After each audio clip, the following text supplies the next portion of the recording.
Pokemon Diamond and Pearl remakes have been announced, and Pokemon Journeys, the anime, has been getting very good. With all this remake business going on, it made me wonder what the Pokemon anime could do if they were going to bring Dawn back for a time. Today, I think I have a pretty good what-if scenario for if she did come back. Dawn is a pretty beloved character across the Pokemon series, and I felt I haven't written a Dawn video since the What If Dawn Went to Alola video all those years ago. I'm pretty excited to write about her. She's definitely one of the characters that needs more spotlight. See what I did there?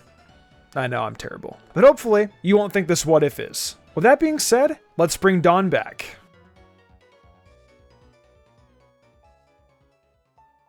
It's a casual day in the bustling city of Vermilion. Ash, Go, and Chloe are walking across town on their way back from lunch. Everyone is in high spirits. Chloe and Eevee are getting along very well. Go has captured a lot of Pokemon and is proud of himself, and Ash is as determined as ever as he climbs up the ranks in the World Coronation series. As they walk, there is a TV in a window at a Pokemon fashion shop. Inside the shop are dresses, makeup, and a bunch of other accessories for making Pokemon look their best. Chloe is intrigued by this as she stops to look. She then starts to imagine Eevee in a cute outfit and then gets excited. While Chloe is fantasizing, Ash and Go are watching the TV as a Pokemon contest commercial plays. The commercial announces that there will be a Pokemon contest in Heartgold City open to anyone without any ribbons. Go literally has no idea what a Pokemon contest is or what a coordinator is, so Ash explains it to him and Chloe.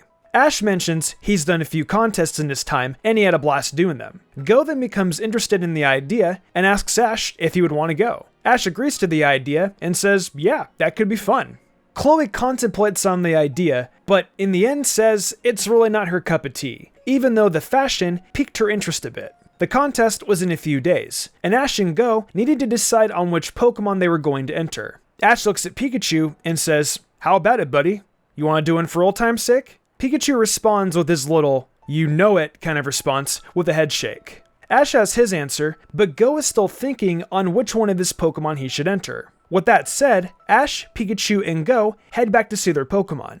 Ash and Pikachu immediately begin practicing for the contest, figuring out fun combinations and such. Go is watching Ash and Pikachu perform, still thinking on what he should do, and out of nowhere, his Raichu appears. Raichu looks really interested in what's going on and starts to copy Ash's Pikachu as it giggles and has fun. Pikachu and Raichu start to practice their own act together, and in no time, they find out they have perfect chemistry. Go's Raichu also seems to have a knack for contests. Go sees how happy Raichu is and decides to enter her as his contest entry. The next morning, Ash and Go both depart for Heartgold City in the Sinnoh region. This is Raichu's first instance of seeing Sinnoh, so she's super excited as they see all of Sinnoh's amazing mountain structures. Meanwhile, in the busy city of Heartgold, a very excited Dawn and Zoe are also making their way to the contest. Dawn and Zoe are always looking at ways to improve themselves as coordinators, so any opportunity is great. Dawn decided on using Pachirisu in this competition, and Zoe decided on Gastrodon.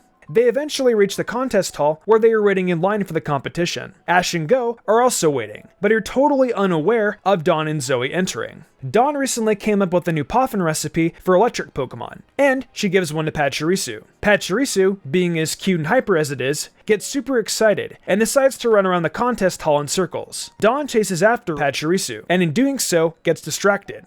Not looking where she is going, Pachirisu crashes into a very familiar Raichu, and Dawn crashes into, you guessed it, Raichu's trainer. Dawn gets knocked on the ground, and immediately Go reaches out for her hand to help her up. He asks, are you okay? Dawn responds, yeah, I am. I'm really sorry about that. Go laughs and says, it's no problem. Dawn then looks at Pachirisu with a smile and asks, what am I gonna do with you? Go, intrigued, whips out his Rotom phone to get some data on Pachirisu. After looking at the data, Go notices that Dawn had dropped some Poffins on the floor, the ones that made Pachirisu excited. Pachirisu, still eating the Poffins, intrigues Go's Raichu. Raichu walks over to the Poffins and starts to sniff them. Pachirisu, being a cute ball of wholesome goodness, offers Raichu a Poffin. Raichu happily accepts it, and within the first bite, she had grown to love it. Raichu and Pachirisu then became friends as they rubbed their cheeks together. Zoe then calls Dawn over because they were up in line next. Dawn shouts, coming! She starts running over and tells Pachirisu to hurry along as well. Pachirisu waves goodbye to Raichu as Dawn says, oh, I'm Dawn by the way, In response, Go says, "I'm Go. It was nice meeting you." The entire time, you must have been shaking your head asking, where was Ash in all of this? Well, our young hero found a very strong-looking Tyranitar and was intrigued to take a look at it. Little did our protagonist know that Tyranitar belonged to Jesselinda. I think you all know where I'm going. And yes, Ash had no idea who Jesselinda was. He was oblivious. Again. I love Ash. He's great. Team Rocket decided to show up for this contest, not only for Jessie, but for the opportunity to steal some rare Pokemon. Oh, and Tyranitar also had contest experience, and was pretty much trained to listen to any trainer, courtesy of Team Rocket's Gumball Pokeball machine. Team Rocket will make their appearance later.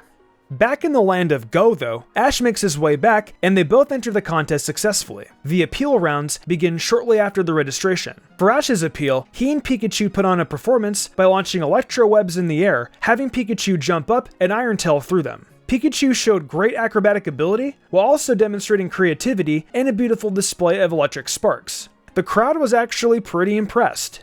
Go, on the other hand, let Raichu pick her own act, and the act Raichu put on, with Go, was nothing short of incredible. Raichu made different shapes using her electricity, ranging from hearts to stars and even a Pikachu head. The crowd roared for Raichu's performance, and the judges gave her a really good score. The judges even complimented her and said that was a fantastic first performance. While waiting on the results, Ash and Go decide to get some beverages after a long audition. While they're getting their beverages, Dawn and Zoe's auditions begin. And of course, being talented coordinators, they blow the audience away. Dawn has Pachirisu do an absolutely dazzling performance by using Discharge in combination with Sweet Kiss. Little electric hearts are made and are floating all across the arena. The crowd pretty much loves it. Zoe's Gastrodon does a very creative mud show, and the crowd also loves it. When Ash and Go get back to the arena, they are a little disappointed they missed the last 2 rounds, but eventually they shake it off. After the appeal rounds are over, the battle segment is about to begin. To no one's knowledge, the announcer creates a little twist. They announce that the battle segment of the competition will be done in tag teams, and the matchups would be completely random. The contestants were allowed to pick their own partners, but the matchups who they were going up against were randomized. Obviously, Ash and Go picked each other for partners, and Dawn and Zoe also did. After everyone chose their partners, the matchups were decided. Ash and Go find out who their opponents are, and the first 2 words we hear from Zoe's and Dawn's mouth, "No way."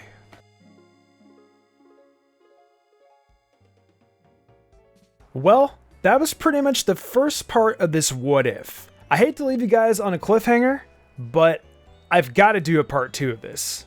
Other than that though, what'd you think? Let me know down below, and I'll get to making part 2 really soon. I think you guys are going to enjoy part 2. I have a lot of ideas that I cannot wait to talk about. Anywho though, I hope you guys enjoyed this segment of Dawn. Dawn is a great character, and just like I said at the beginning, I love writing about her. She's a very fun character with a very determined personality. Let me know down below if Dawn is your favorite character. So with that said, thank you to everyone for watching the video. Huge thanks to my phenomenal team and the amazing art done each week by Danny the Demon. I couldn't do all this without them. If you all enjoyed the video and want to see more content like this, be sure to leave a like, subscribe, and hit that notification bell. Be sure to leave a comment too, as it really helps us out. I also do other content on my Twitch, where I stream Genshin Impact, Mystic Zora, where I do Pokemon Let's Plays and other gaming content, and of course MysticSage, where I do all anime content. Right now, I'm focusing on Inuyasha and Yashahime, so if you're interested in that, be sure to check it out. If you'd like to support me even further than that, check out my Patreon. Whether it's a $1 tip to get early thumbnail access, or the $10 tier to get cool perler bead charms and a shout out. There's tons of reasons to join today. These lovely people did, and I thank them all so much for their support. It really means the world to me. I think I'm gonna wrap this up though. I'm Mr. Gumbrion, and I will see you all next time with some more amazing Pokemon content.